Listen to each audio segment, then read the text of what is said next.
Tonight and every night for the rest of your life, I want you to take the last 5 minutes before you go off to sleep and realize that you are about to program your subconscious mind.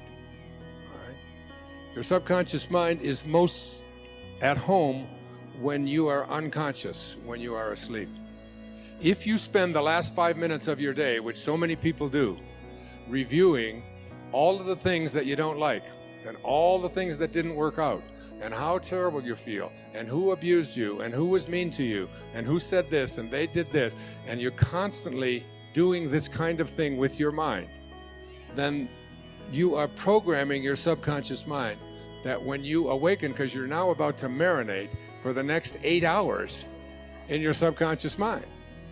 And then when you awaken, you will rejoin the universal subconscious mind, the mind of God, from which we all originate. We're all just individualized personal expressions of that one thing that we call the Tao, or God, or divine mind, or soul, or spirit. But the Tao that can be named is not the Tao. So you want to be real careful about how you program your subconscious mind. This is from the book of Job. In a dream, in a vision of the night, when deep sleep falls upon men while slumbering on their beds, then he opens the ears of men and seals their instruction. Job 33, 15 and 16. When you are slumbering on your bed, he opens your ears and seals your instruction. What you place into your subconscious mind as you are about to go into this deep slumber is all dependent upon what you do the last 3 or 4 or 5 minutes before you go off to sleep. You want to place into your imagination whatever you have placed into the I am that I spoke about earlier. I am well. I am content. I am peaceful. I am happy. I am prosperous. I am abundant. I am God. I am God. I am God. Because at the basic core, each and every one of us are just that. It's like if you just close your eyes and just listen to this meditation. It's from the book 3 Magic Words. Here's what I'd like you to say to yourself at night. I know that I am pure spirit, that I always have been, and that I always will be. There is inside me a place of confidence and quietness and security where all things are known and understood. This is the universal mind, God, of which I am a part, and which responds to me as I ask of it. This universal mind knows the answer to all of my problems. And even now, the answers are speeding their way to me. I needn't struggle for them. I needn't worry or strive for them. When the time comes, the answers will be there. I give my problems to the great mind of God. I let go of them, confident that the correct answers will return to me when they are needed.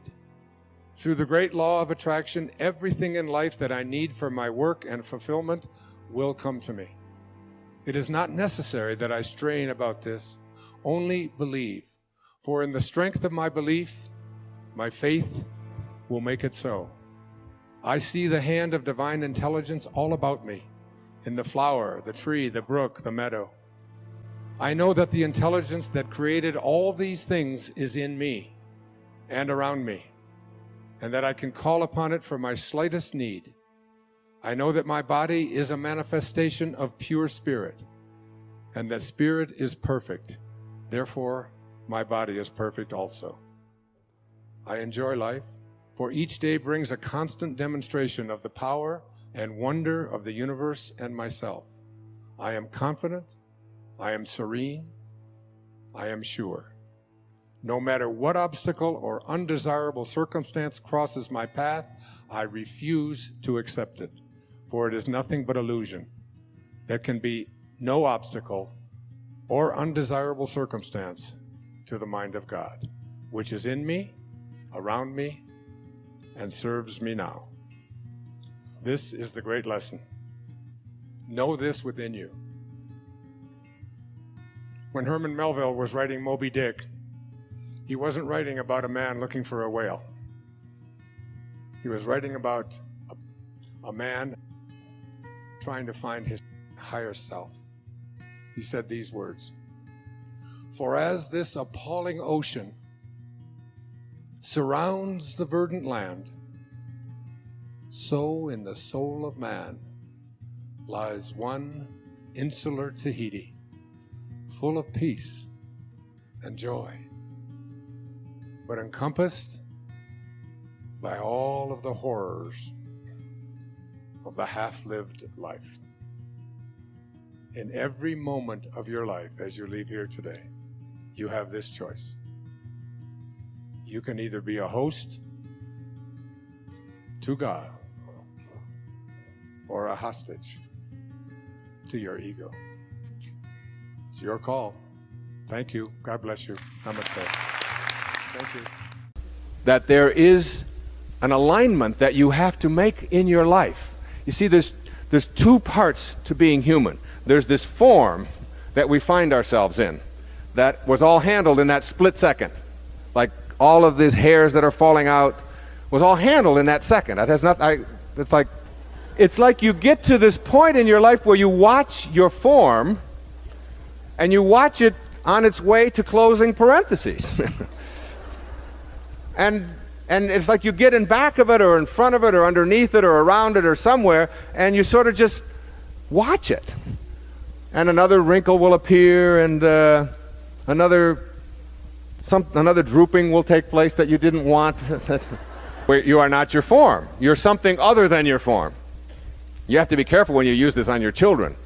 I used this on my 6-year-old daughter, Summer, and she was smart-mouthing one day and just talking a little bit fast, like 6-year-olds are prone to do. And I said, "Summer, you don't talk like that to your mother." She said, "That wasn't me."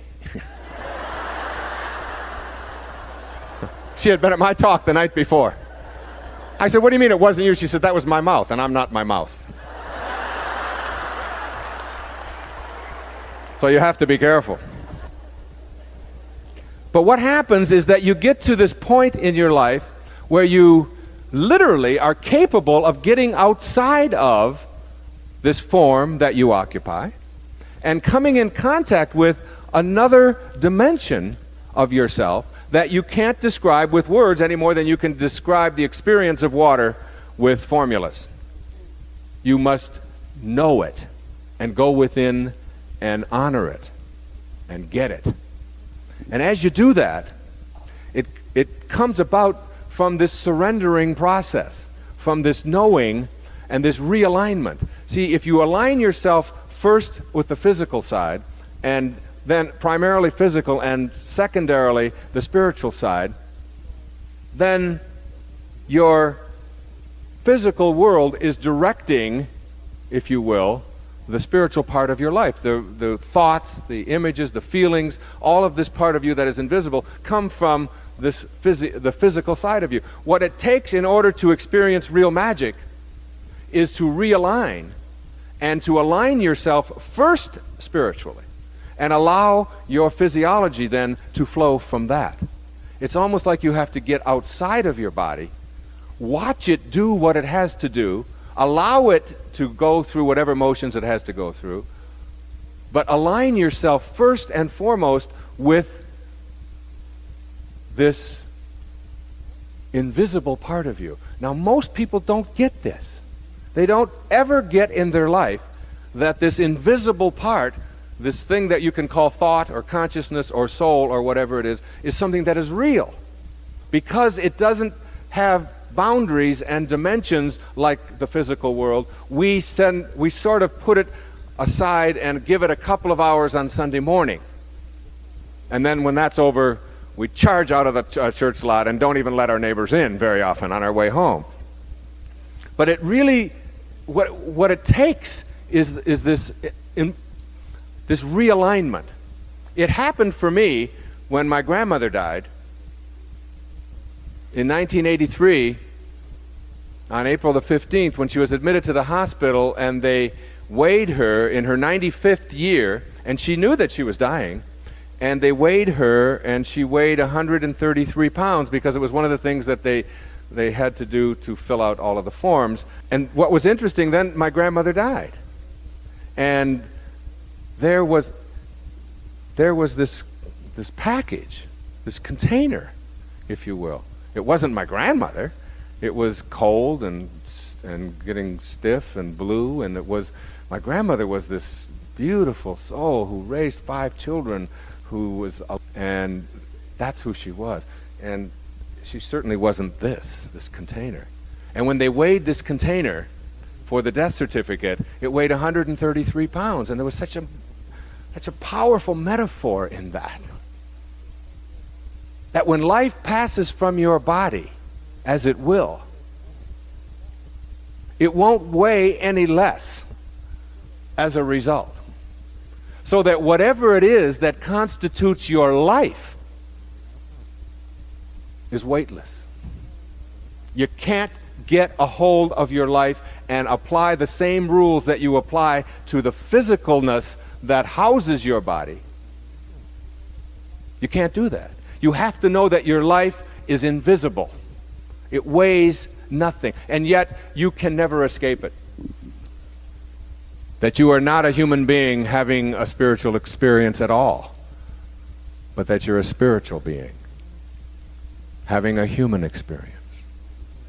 And the quality of that human experience is totally and completely and irrevocably tied to how you use that invisible part of your humanity.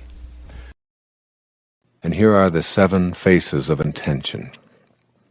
The first face, the face of creativity. The first of the 7 faces of intention is the creative expression of the power of intention that designed us, got us here, and created an environment that's compatible with our needs. The power of intention has to be creative, or nothing would come into existence. It seems to me that this is an irrefutable truth about intention and spirit, because its purpose is to bring life into existence in a suitable environment.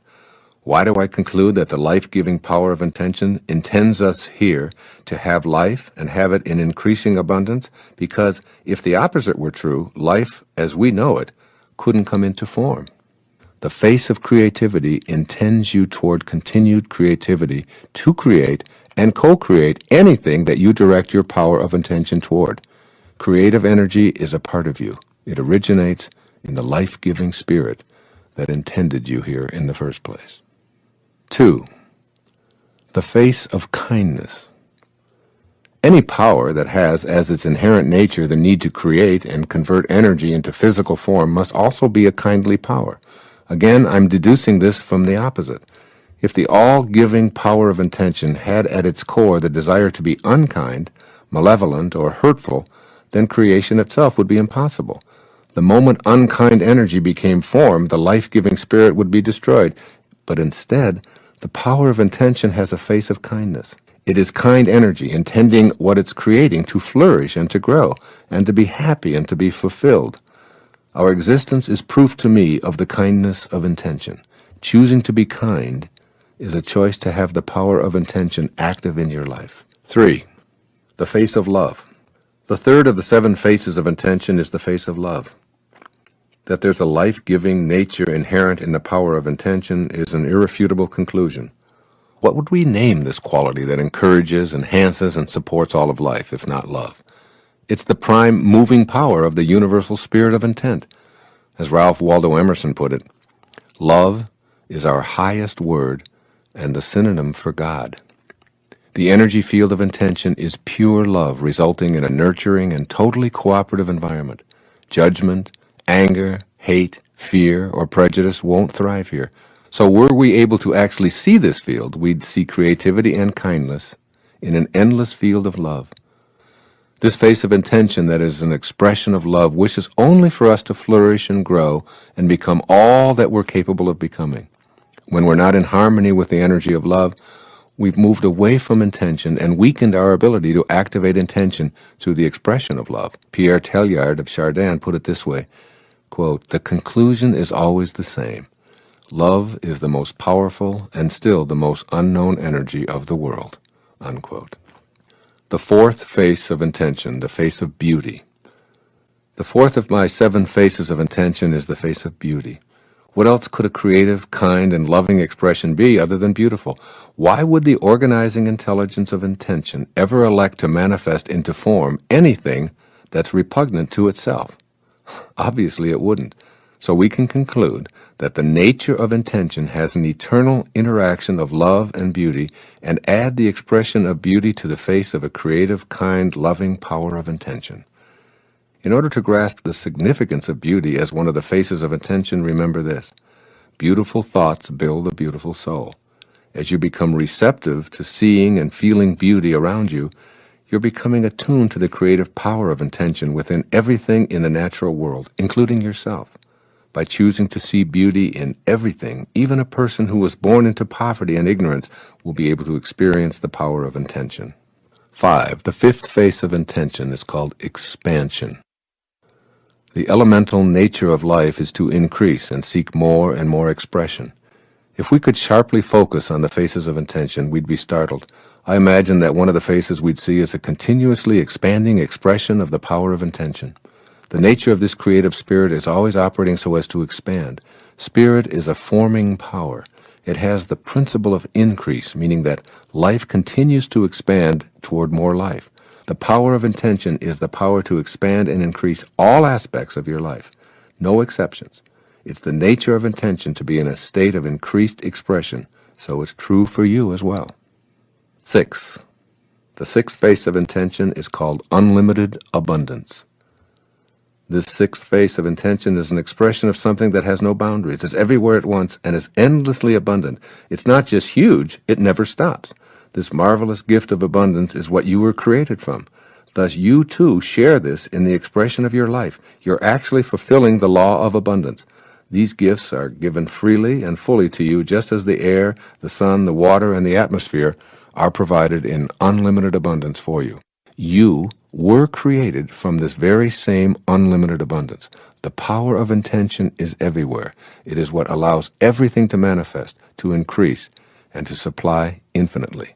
Know that you're connected to this life force and that you share it with everyone and all that you perceive to be missing.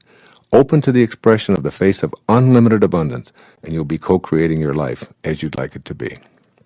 The seventh and final face of intention is called receptivity. This is how I imagine the seventh face, the receptive face of intention. It's simply receptive to all. No one and no thing is rejected by the receptive face of intention. It welcomes everyone and every living thing without judgment, never granting the power of intention to some and then withholding it from others.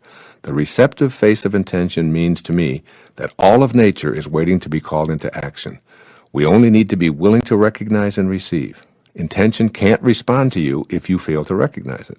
You must not only become receptive to having guidance available to you to manifest your human intentions, but you must be receptive to giving this energy back to the world.